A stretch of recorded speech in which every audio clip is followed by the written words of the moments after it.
And as we've been doing throughout this month, we'll now pick up our door-to-door series done in conjunction with the WNYC Culture Department, where we take a look at commuting in the New York area. And joining us as always in this series, is Robert Buzz Paaswell, Director of the University Transportation Research Center at City College and former head of the Chicago Transit Authority. He's serving as our commuting guru for this conversation.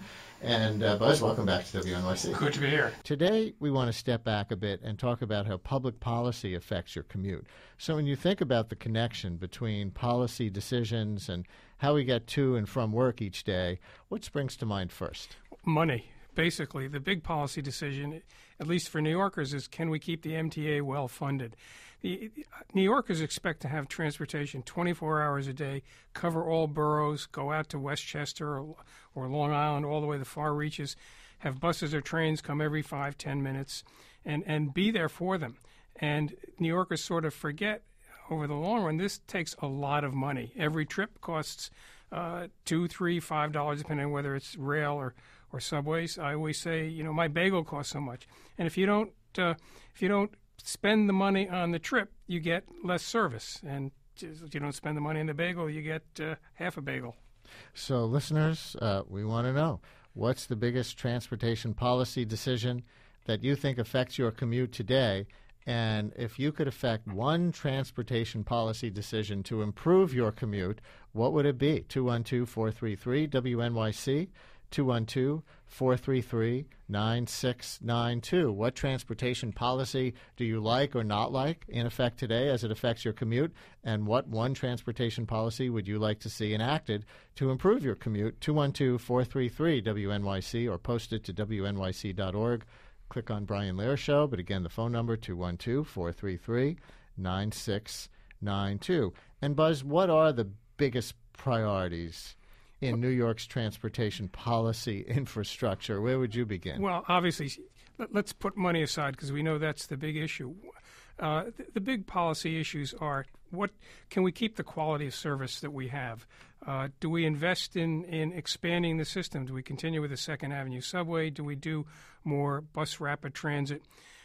Do we innovate with transportation? Do we provide information on the trains? I think probably when the listeners call in, they'll tell us more about their day-to-day experiences. They'd like to see better information, cleaner stations, things like that. But all that, in the end, comes to what we said first. It takes dollars.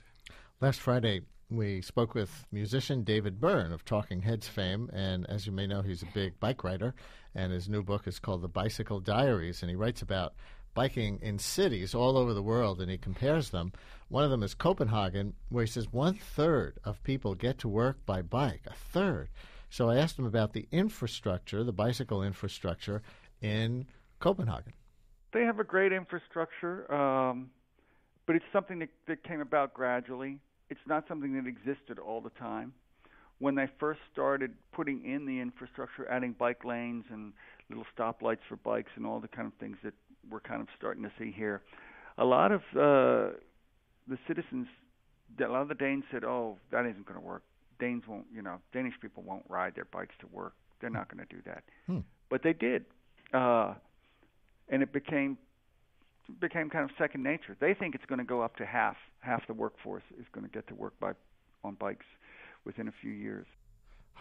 David Byrne, we recorded that on Friday. We'll play the whole interview on a future show. But Buzz Paaswell, that's a dramatic story, not just the stats involved, 1/3, possibly going up to 50% of workers in Copenhagen commuting by bicycle, but the idea that there was this cultural shift to that, where at first people said, "Oh, Danes will never do that." Well, it's interesting. We were in Copenhagen a little over a year ago, and the first thing we learned is don't step in a bike lane. It's like stepping in a high traffic lane in New York. It's not only that people use the bike to work, but you see mothers and fathers with kids in little trailers after that, bikes with big baskets, people going to the supermarket. The bike is the way of life. But the city's invested in an infrastructure where you have bike lanes basically every place. But you have to remember the scale of Copenhagen is much smaller than the scale of New York. It would be hard to envision something coming from outer Queens or outer Brooklyn into lower Manhattan on a bicycle. So here's Corshed in Fairfield, Connecticut, who has a transportation policy wish list of one. Hi, Corshed. Welcome to WNYC. Thank you, Brian.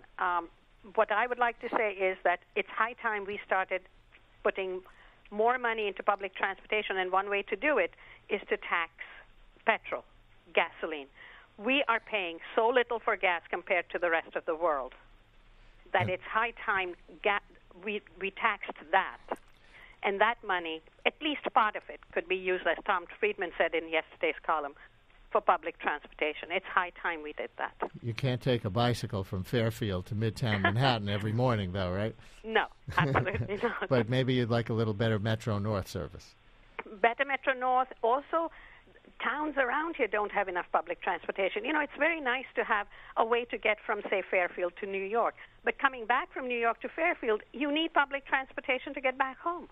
Thank you for your call. But Buzz Paaswell, when people talk about raising the price of gasoline or the price of driving, and this comes up when they discuss East River Bridge tolls or anything like this, there's a class issue, which is that it's a tax on working class people who, based on where they live, in many cases, have to drive to work in order to get to work. Well, you know, there's no question that the equity issue always comes up, and that's sort of the knee-jerk political response.